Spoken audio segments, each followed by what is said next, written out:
وعلیکم سلام ورحمت الله وبرکاتو. یو ورور پوښتنه کوي د افغانستان د بیرغ په اړه باندې، نو ویلي چې داسې پوښتنه یې کړې چې د افغانستان بیرغ په اړه باندې د تا رایه څه شی ده یا د کم وخت نه شروع ده.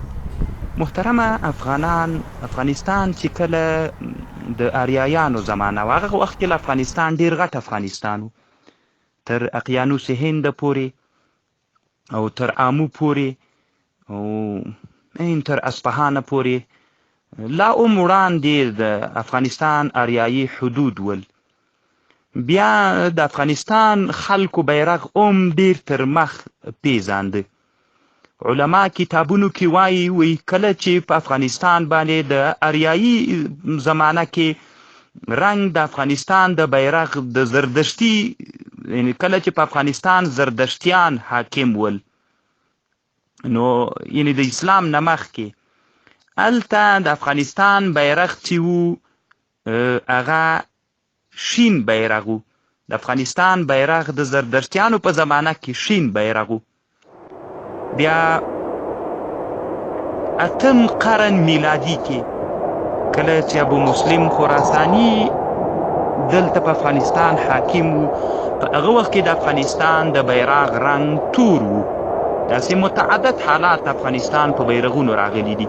د زردشتیانو په خلاف په زمانه کې د افغانستان بیرغ شین و، ابو مسلم په زمانه کې د افغانستان بیرغ تور و. او په لسم او په لسم او په یولسم قرن کې میلادي کې چې په افغانستان باندې د غزنویانو سلطنت و، یعنی کله چې غزنویان په آریایي حدودو باندې حاکم ول، نو په هغه وخت کې د مونږ بیرغ چې و هغه سور بیرغ و. افغانستان بیرغ سور بیرغ و، په منځ کې د زمري عکس و، یعنی د محمود غزنوي رحمه الله په زمانه کې د افغانستان بیرغ سور رنګی بیرغ و او هلته د بیرغ منځ کې د زمري عکس و. بیا په 19 قرن کې بیا د افغانستان بیرغ قسم رنگونه بیا بدل شوي دي. 19 قرن کې یعنی میلادي 19 قرن کې د افغانستان بیرغ بیا تور مقرر سو او علامه پکې د محراب او د منبر ولا تورم پکې ولا او د توپک عکسم پکې و. او بیا په شلم قرن کې 1928 کال کې د افغانستان د خلکو نه یوه لویه جرګه راجمع سوله.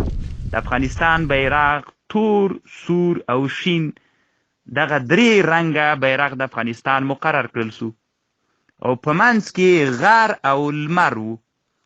بیا له دې نه یو کال وروسته 1929 کال کې بیا د افغانستان بیرغ په همدغه درې رنګونو باندې پاتې سو، محراب او منبر او د هغه د غنمو یو ښکالي عکس هم پکې پاتې سو.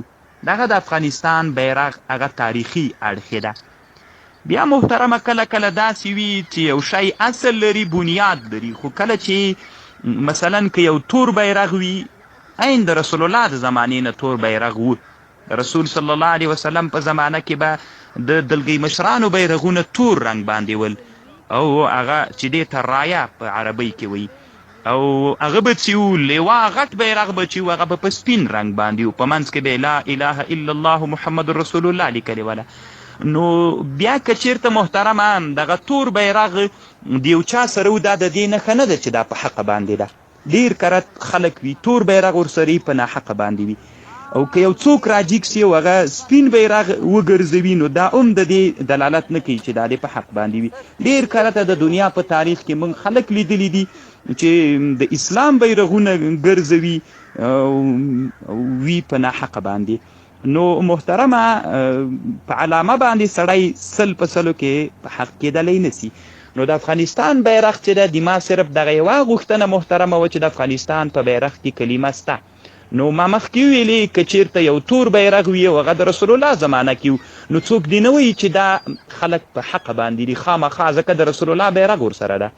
نو د افغانستان بیرغ هم چې د نن نه تقریبا څه کم 100 کاله مخکینی بیرغ ده، نو که د دې لاندې یو څوک نو دا د دې معنا نه ورکوي چې دا دې په حق باندې وي.